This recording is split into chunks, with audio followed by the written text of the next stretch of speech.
La comtesse d'Aussonville d'Ingres, Louise de Broglie, 1818 à 1882, a épousé en 1836 le vicomte d'Aussonville. Celui-ci, qui cumule les fonctions de sénateur, de secrétaire d'ambassade, de député et d'historien, est en outre membre de l'Académie française. Encore très jeune sur cette toile, Louise d'Aussonville publiera plus tard des romans historiques qui rencontreront un certain succès. Lorsqu'elle demande à Ingres de faire son portrait, nous sommes en 1842. Le peintre commence la première esquisse, mais il s'écoulera encore 3 ans avant que la comtesse puisse voir celui-ci réalisé.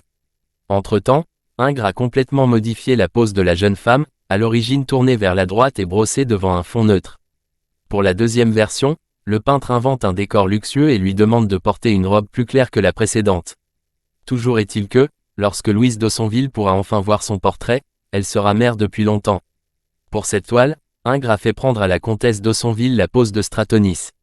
Le miroir dans lequel elle se reflète reprend l'idée qui apparaît dans Madame de Senones et qui reviendra dans Madame Moitessier.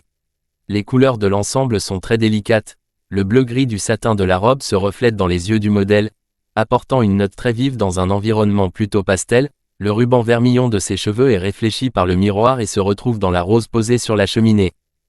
Pour peindre les 2 fauteuils blancs qui encadrent la cheminée, ainsi que la nature morte, Ingres a eu recours à une aide extérieure.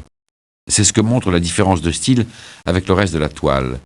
Comme dans Monsieur Bertin et dans Paolo et Francesca, on aperçoit le reflet d'une minuscule fenêtre, ici dans les jumelles sur la cheminée.